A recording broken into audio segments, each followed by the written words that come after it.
কাৰোবাক ভাল পাওঁ বুলি কোৱাটো সহজ, কিন্তু সেই ভাল পোৱাক বিশ্বাসেৰে জীয়াই ৰখাটোহে আচল কথা।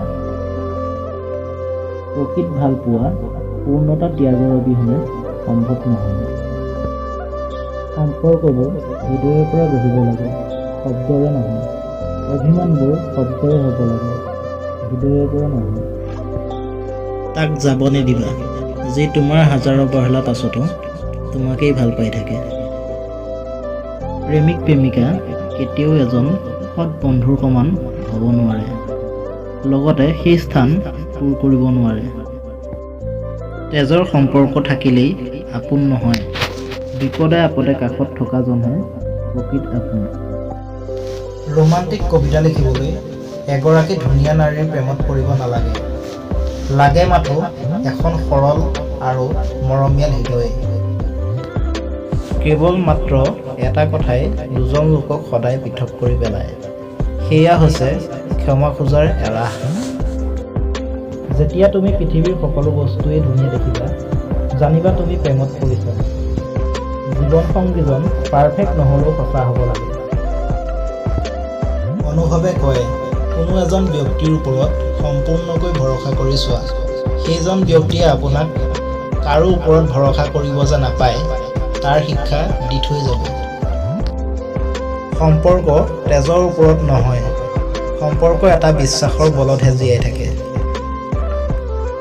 ভাল পোৱাৰ গুৰুত্ব অভিমানত নাই, বিশ্বাসত আছে। সঁচা ভাল পোৱা সেয়াহে যেতিয়া দুয়োজনৰে মাজত ইজনে সিজনক হেৰুৱাৰ ভয় থাকে। নিশ্বাস আৰু বিশ্বাস প্ৰায় একেই, এটা নহ'লে জীৱন নাথাকে, আনটো নহ'লে সম্পৰ্ক নাথাকে। ভাল পোৱা মানে কেৱল আকৰ্ষণ নহয়, ভাল পোৱা মানে সন্মান, শ্ৰদ্ধা, বিশ্বাস, যিটো সকলোৰে মাজত নাই। আজিকালি মানুহৰ আপোন হ'বলৈ দুটা বস্তুৰ প্ৰয়োজন, এটা হৈছে টকা, আনটো হৈছে চেহেৰা। সময় আৰু গুৰুত্ব কাৰোবাৰ পৰা জোৰ কৰি নল'বা। যিজনৰ জীৱনত তোমাৰ গুৰুত্ব আছে, তেওঁ তোমাক এই দুইটা বস্তু হৃদয়ৰ পৰা সন্মানেৰে দিব। জীৱনলৈ অহা কিছুমান মানুহ ৰামধেনুৰ দৰে, খুব ভাল লাগে কিন্তু দ্ৰুতভাৱে হেৰাই যায়।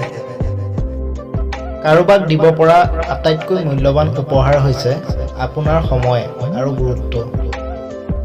যি ভাল পোৱাই জীৱনত আগবাঢ়িবলৈ সাহস দিয়ে, সেই ভাল পোৱাই হৈছে প্ৰেৰণা। শৰীৰ স্পৰ্শ কৰা অধিকাৰ মানেই ভাল পোৱা নহয়, কাৰোবাৰ হৃদয় চুব পৰাই হ'ল ভাল পোৱা। অপ্ৰিয় হ'লেও সত্য যে যেতিয়া সম্পৰ্ক এটা নতুন হৈ থাকে, তেতিয়া মানুহে কথা পাতিবলৈ সুযোগ বিচাৰি ফুৰে, আৰু সেই একেই সম্পৰ্ক যেতিয়া পুৰণি হৈ পৰে, তেতিয়া আঁতৰি যাবলৈ অজুহাত বিচাৰি ফুৰে। ভাল পোৱাই কিছুমান মানুহৰ জীৱনটোক আগুৱাই নিয়ে আৰু কিছুমানৰ জীৱন ধ্বংস কৰি দিয়ে।